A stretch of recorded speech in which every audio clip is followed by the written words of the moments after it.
मेरा कॉन्शियंस इसको मानता नहीं है, मैं इस कानून को कबूल नहीं करता हूं।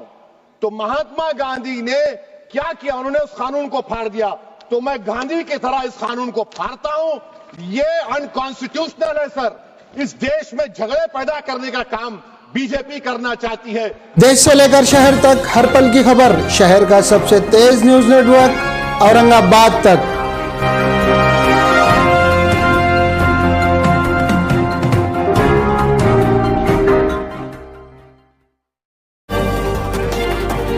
श्री असाउद्दीन ओवैसी। बहुत शुक्रिया सर। स्पीकर सर, मैं ये वक्फ तरमीमी बिल की मुखालिफत में खड़ा हुआ हूं। किसी एक शायर ने बड़ा अच्छा कहा था, जब भी ज़मीर और ज़र्फ का सौदा हो दोस्तों, जब भी ज़मीर और ज़र्फ का सौदा हो दोस्तों, कायम रहो हुसैन के इनकार की तरह। सर, ये वक्फ तरमीमी बिल भारत के गयूर मुसलमानों के ईमान पर, इबादत पर एक हमला है।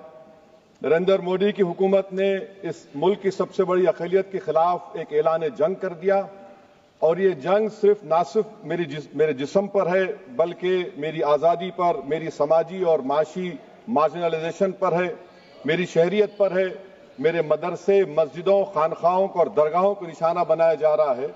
और ये हुकूमत सच्चाई को नहीं बयान कर रही है कि ये तरमीमी बिल से मुसलमानों का तहफ़्फ़ुज़, तरक्की और गुर्बत का खात्मा होगा। ये सरासर झूठ है। सर, अगर आप आइन के आर्टिकल 14 को देखेंगे तो उसमें लिखा हुआ है इक्वल प्रोटेक्शन। अब आप देख लीजिए सर कि हिंदू, सिख और जैन को और बौद्ध को उनके एंडोमेंट में तहफ़्फ़ुज़ मिलेगा, क्योंकि उनका एंडोमेंट बाय यूजर बरकरार है और उनका एडमिनिस्ट्रेशन उनके हाथ में होगा।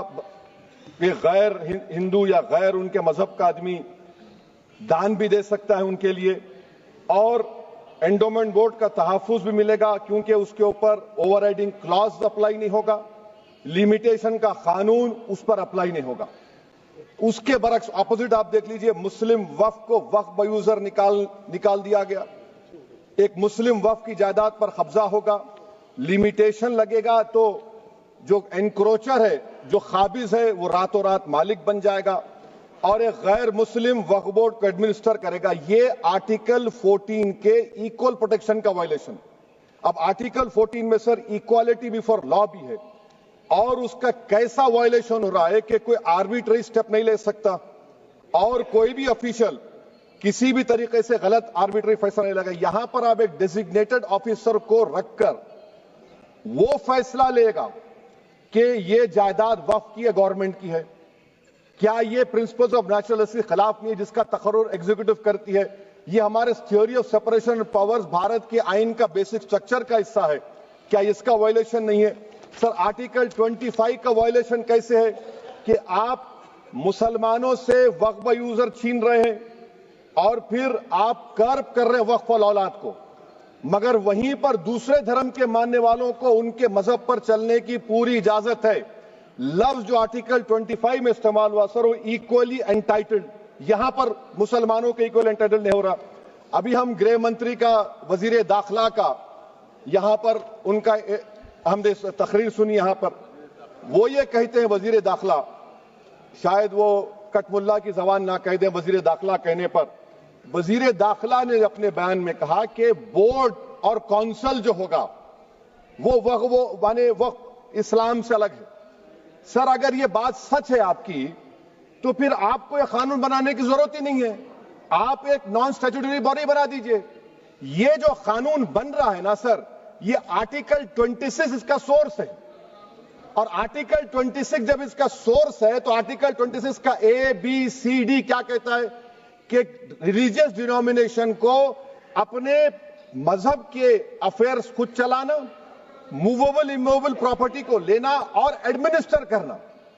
जब हिंदू धर्म को, बौद्ध धर्म को, सिखों को यह राइट दिया गया है, तो आप कैसे मुसलमानों से छीन रहे हैं? तो ये आर्टिकल 26 का ग्रेव वायलेशन है। तो सर, अब वक्फ बाय यूजर का मामला देखिए, मिनिस्टर साहब ने कहा कि एंक्रोचमेंट हो रहा है, 17,000 एंक्रोचमेंट हुए हैं। तो यही नरेंद्र मोदी की हुकूमत ने 2014 में उस वक्त के मंत्री ने एक Waqf properties eviction of unauthorised occupants bill को इंट्रोड्यूस किया। आपने विड्रॉ कर लिया 2024 में उसको। क्यों विड्रॉ किया सर आपने? जब आप मान रहे थे कि एंक्रोचमेंट हो रहा है तो आपने बिल को विड्रॉ कर लिया। अच्छा सर, अब वक्फ बाय यूजर को आपने निकाल दिया। माने कंडीशन क्या लगाए कि अगर उसमें डिस्प्यूट होगा और गवर्नमेंट प्रॉपर्टी होगी। सर डिस्प्यूट तो है। मिसाल के तौर पर मोहिबुल्लाह साहब जिस मस्जिद के इमाम है, पार्लियामेंट के सामने मस्जिद है सर, 123 प्रॉपर्टीज में मस्जिद है, डिस्प्यूट चल रहा है। कल कलेक्टर या डिस्ट्रिक्ट ऑफिसर बोलेगा कि भाई साहब ये गवर्नमेंट प्रॉपर्टी है, स्टिकर लगा दिया जाएगा, मस्जिद बंद, गवर्नमेंट प्रॉपर्टी हो गई। होगी ना सर? अब ये बताइए, आप जब से यहां पर पूरे बीजेपी रूलिंग पार्टी हमको ज्ञान दे रहे हैं कुछ नहीं होगा, कुछ नहीं होगा। मैं दलील के साथ बता रहा हूं आपको, ये मस्जिद दिल्ली गवर्नमेंट बोलती हमारी है, वक्फ दिल्ली वक्फ बोलता हमारी है। तो सर वक्फ बाय यूजर, अगर मैं अपनी गवर्नमेंट के खिलाफ वक्फ बोर्ड वक्फ बाय यूजर इस्तेमाल नहीं करेगा तो क्या है सर? अच्छा, ये अमेंडमेंट जब हो जाएगा तो मुझे कहने दीजिए सर, सिर्फ प्राचीन मंदिरों की हिफाजत होगी, मस्जिदों की नहीं होगी। अब सर आप आ जाइए, अगर डिस्प्यूट मेरा एंशिएंट मॉन्यूमेंट से वक्फ का, एक मिसाल दे रहा हूं, दिल्ली में 172 वक्फ प्रॉपर्टीज एएसआई कंट्रोल में है। मैं तो हार ही गया वो, क्योंकि मेरे पास डॉक्यूमेंट नहीं है। आप कह रहे हैं कि डॉक्यूमेंट चढ़ाओ। अगर मेरा गवर्नमेंट से डिस्प्यूट चल रहा है, मैं तो क्लेम ही नहीं कर सकता, क्योंकि आप जज बनेंगे, आप ही फैसला करेंगे, और जब तक आप फैसला नहीं करते वो वक्फ की प्रॉपर्टी नहीं होगी। वो प्रोविजन डाल दिया आपने। अच्छा, अगर मेरा डिस्प्यूट एनक्रोचर से होगा सर, तो एनक्रोचर में तो आपने तो 107 को डिलीट कर दिया। आप रातों रात खाबिज को, एनक्रोचर को मालिक बना रहे हैं। सर मैं ये पूछना चाहता हूं आपके जरिए हुकूमत से, एक मुंबई में एक बहुत बड़े दौलतमंद है, खोजा बरादरी का यतीम खाना था, उन्होंने 2004 या 5 में 22 करोड़ में खरीद लिया। वो केस सुप्रीम कोर्ट में कि आप उनको मालिक बनाना चाहती है लिमिटेशन एक्ट अप्लाई करके, हमको बताइए, हम जानना चाह रहे हैं। और सच्चर कमेटी ने सर 2007 में कहा कि दिल्ली के 123 प्रॉपर्टीज की मार्केट वैल्यू 6000 करोड़ की। आज हम 2025 में आ गए, क्यों आप उन प्रॉपर्टीज के खिलाफ पड़े हुए? 1976 में उस वक्त के वजीर आजम इंदिरा गांधी लेटर लिखा, इसको आप दे दीजिए, मगर आप उसको मानने को तैयार नहीं है। तो सर और एक जो झूठ फैलाया जा रहा है, management empowerment efficient development. Sir this bill takes any management from the hands of Muslims, disempowers the waqf in comparison to any other stakeholder, takes away the efficiency of administration and hampers development. Waqf disempowerment in the name of efficiency, inefficiency is being created. The progress of development from pre-independence till today is sought to be destroyed. Sir अभी हमारे home minister साहब ने फजल पुकाया case का जिक्र किया। Sir मैं आपसे गुजारिश करूंगा कि होम मिनिस्टर जरा अच्छे लोगों को रखकर इंफॉर्मेशन ले। फजल पुकाया का ऑबिटर क्या है? इट इज ऑबिटर, वो रेशो डेसिडेंडाई नहीं है जो आपने कहा है। अच्छा सर, शेड्यूल ट्राइब के बारे में कहा, क्या शेड्यूल ट्राइब में मुसलमान नहीं होते? शेड्यूल कास्ट में नहीं होता मुसलमान, शेड्यूल ट्राइब में मुसलमान होता। तो क्या आर्टिकल 25 मेरा चला गया, आर्टिकल 26 चला गया, आर्टिकल 14 चला गया, 15 चला गया, 29 चला गया? लक्षद्वीप का एक मुसलमान एमपी है, क्या उसको राइट नहीं है क्योंकि ट्राइबल है? क्या कह रहे हैं आप? इस ऐवान को क्यों गुमराह कर रहे हैं आप शेड्यूल ट्राइब के नाम पर? सर और एक चीज जो आपको बता रहा हूं सर, अब आप जब आर्टिकल 26 से मेरा सोर्स है, तो आप सेंट्रल वक्फ काउंसिल में 22 में से 11 आप नॉन मुस्लिम को बना सकते हैं। रिलीजन न्यूट्रल आपने कह दिया, और आप बनाएंगे, क्यों बनाएंगे आप? स्टेट वक्फ बोर्ड में 7 नॉन मुस्लिम होंगे और 4 मुसलमान। क्यों होंगे? क्योंकि आप लॉ में 95 में डायरेक्ट मैनेजमेंट में ले सकते हैं 5 साल के लिए। आप वक्फ बाय यूजर को आप कलेक्टर डिस्ट्रिक्ट ऑफिसर बोलेगा ये वक्फ की प्रॉपर्टी नहीं है, तो वो वक्फ बोर्ड खामोश बैठ जाएगा, कुछ एक्शन ही नहीं लेगा, क्योंकि वो आपके प्यादे हैं। अच्छा, जब आप नॉमिनेट करेंगे सर मैं मोदी गवर्नमेंट के खिलाफ नो कॉन्फिडेंस ला सकता हूं, मगर वक्फ बोर्ड का चेयरमैन जो नॉमिनेट होगा उसके खिलाफ नो कॉन्फिडेंस नहीं ला सकते, हम बिल्कुल नहीं ला सकते। क्या मजाक है बताइए आप? ये डेमोक्रेसी है। नॉमिनेट भी स्टेट गवर्नमेंट करेगी, वो अगर डिक्टेटर बन जाएगा जैसा आज भारत में हो रहा है तो वो भी नहीं हटेगा। कम से कम यहां पर तो इलेक्शन है, वहां पर तो आप 5 साल झेलते रहो उसको। अच्छा सर, अब ये जो क्लॉज 11 और क्लॉज 9 आप 16AA से देखिए, where the qualification of the members of the board has been limited only to 3 categories contained in 14(1)(c).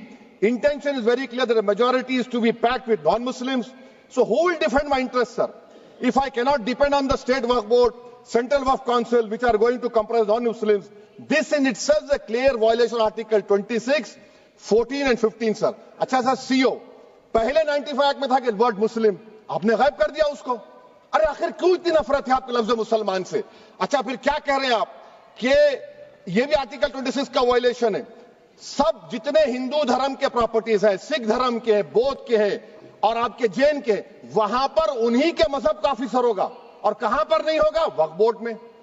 Waqf board is a pure religious institution, इसको समझने की जरूरत है। तो आप ये कर दे रहे हैं सर। अच्छा सर, आप देखिए, अब आप आ जाइए ये ट्राइब्यूनल पर। मुझे समझ में नहीं आया सर कि हमारे होम मिनिस्टर वजीर दाखिला ने क्या कह दिया कि 2013 का जो कानून है वो नहीं बनता तो हम नहीं लेके आते। मैं बड़े अदब के साथ उनसे पूछना चाह रहा हूं कि क्या उस वक्त राजनाथ सिंह साहब, अडवाणी साहब, हमारी लेट सुषमा स्वराज, ये बड़े बड़े नेता यहां बैठे थे? आपने यूनानिमस उस कानून को पास करवा दिया।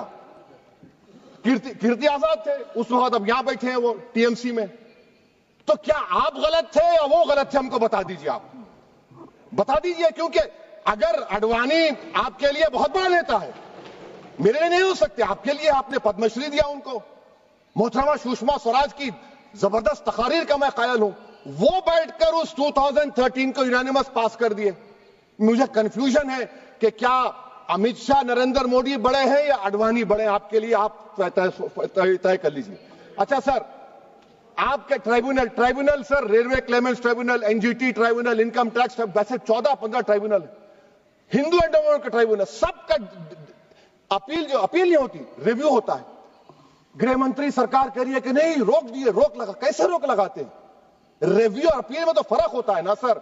आप ही कह रहे हैं कि पूरे कोर्ट्स में बैकलॉग है और आप अपील कर रहे हैं। अच्छा सर, रिटायर्ड डिस्ट्रिक्ट जज 95 में सिटिंग डिस्ट्रिक्ट जज था, जो एडमिनिस्ट्रेटिव कंट्रोल था सीजीआई साहब, उसको निकाल दिए। अच्छा सर, अब आप अभी हमारे मंत्री साहब ने कहा trust, sir Shri Sai Baba trust 2004, वो ये कहता है जो ऑफिसर उसमें काम करता उसको साई बाबा का डिवोटी होने चाहिए और उसको डिक्लेरेशन लिख के देना पड़ेगा। यहां पर हो रहा तो यहां पर क्यों नहीं हो रहा? अच्छा सर, आप फिर देख लीजिए, ये आपका हो गया सर। हां, अब अमित शाह साहब ने सेक्शन 2A के बारे में कहा और उन्हें इस बात का इकरार कर लिया कि दाऊदी बोहरा के लिए यह बनाया गया है। मगर मैं आपके जरिए से गवर्नमेंट से पूछना चाह रहा हूं, आपने तो उस प्रोवाइजो में दाऊदी बोहरा का नाम ही नहीं लिखा। आपने उनको भी थैंक यू कर दिया, उनका नाम क्यों नहीं लिखा आपने? और सर, और गवर्नमेंट क्या कर रही है? आप मुस्लिम समाज में जो बेकार किस्म के लोग हैं उनको एक रास्ता बना रहे हैं, एग्जिट दिखा रहे हैं कि तुम्हें वक्त से बचना है तो तुम्हें ट्रस्ट बना लो। ये क्या कर रहे हैं सर आप? कम से कम उन दाऊदी बोहरा को आप दे देते। अच्छा sir, clause 3V section 36 clause 18 देख लीजिए। Oral Waqf, oral appointment has sought to be discontinued even though it is recognized practice in Islam. Muslim personal law has recognized oral waqf and 1937 Shariat Application Act. Sir, आप clause 3(9) पर आ जाइए। 5 साल के लिए मुसलमान। मैं किरण रिजिजू से पूछना चाहता हूं, सर दाढ़ी रखे तो मुसलमान प्रैक्टिसिंग है या क्लीन शेव आपकी तरह है? तो बताइए हमको, प्रैक्टिसिंग क्या होगा? अच्छा, किसी को पकड़ के मॉब लिंच कर दिया और बोले कि JSR का नारा लगाया, और वो JSR का नारा लगाया तो क्या मुसलमान रहेगा? नहीं रहेगा। या फिर देश के प्रधानमंत्री ने कहा था कपड़े देखकर पहचानो, तो क्या कपड़े देखकर आप कह देंगे? अच्छा, अगर कोई क्रिश्चियन हिंदू धर्म कबूल करता है तो क्या वो मंदिर को नहीं दे सकता प्रॉपर्टी? फिर भारत के संविधान में आर्टिकल 300 क्यों है सर? राइट टू इक्वालिटी क्यों है? फ्रीडम ऑफ रिलीजन क्यों है?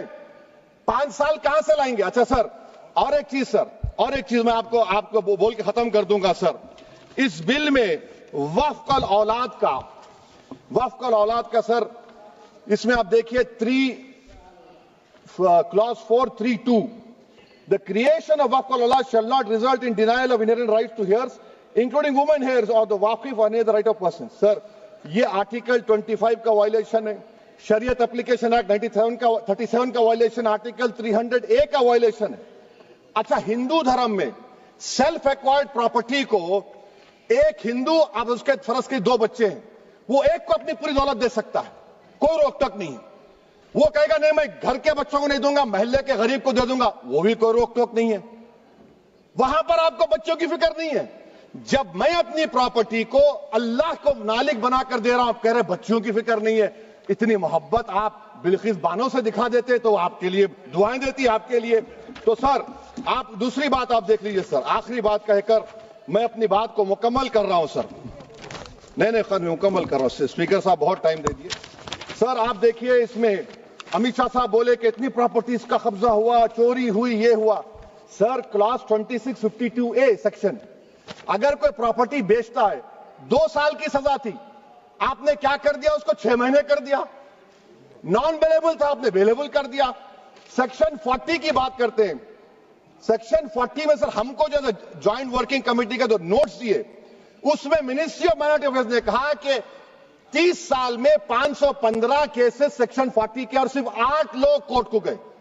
वक्फ यूजर का कानून तेलंगाना आंध्रा में है, सेक्शन 40 का कानून तमिलनाडु 63 है, आंध्र प्रदेश में 43 है। और सर आप डायरेक्शन दे रहे हैं। अच्छा, क्लॉज 4218B देखिए सर, आप रूल बना रहे हैं, कोऑपरेटिव फेडरलिज्म के खिलाफ है, इतना रूल बना रहे हैं। और आखिर में सर मैं आपको बताना चाह रहा हूं स्पीकर साहब, ये बिल का मकसद सिर्फ मुसलमानों को जलील और रुस्वा करना है, मुसलमानों को दूसरे दर्जे का शहरी बनाने का इनका मकसद है। सर अगर आप हिस्ट्री को पढ़ेंगे तो महात्मा गांधी उस वक्त के व्हाइट अफ्रीका में सफेद फार्म अफ्रीका के कानून को महात्मा गांधी ने कहा था कि ये मेरा कॉन्शियंस इसको मानता नहीं है, मैं इस कानून को कबूल नहीं करता हूं। तो महात्मा गांधी ने क्या किया, उन्होंने उस कानून को फाड़ दिया। तो मैं गांधी की तरह इस कानून को फाड़ता हूं। ये अनकॉन्स्टिट्यूशनल है सर। इस देश में झगड़े पैदा करने का काम बीजेपी करना चाहती है मस्जिद और मंदिर के नाम पर, इसीलिए मैं इसका कंडेम करता हूं। और मैं आपसे गुजारिश करता हूं कि मैंने अपने 10 अमेंडमेंट दी हैं, आप इसको कबूल करिए सर, मुझे बोलने का मौका दीजिए और उस पर डिवीजन का मैं डिमांड भी करूंगा। Thank you sir. औरंगाबाद तक मीडिया जो है वो पिछले कई सालों से बहुत अच्छी खिदमत दे रहा है, लोगों तक खबरें पहुंचाने का काम कर रहा है और उसकी रीच बढ़ रही है। उन्हें सिल्वर बटन मिला है, मैं उनको मुबारकबाद देता हूं और उम्मीद करता हूं कि आगे उनको सिल्वर की जगह गोल्ड भी मिले, गोल्ड के बाद प्लैटिनम भी मिले और वो इसी तरह से लोगों का काम करते रहे। शुक्रिया।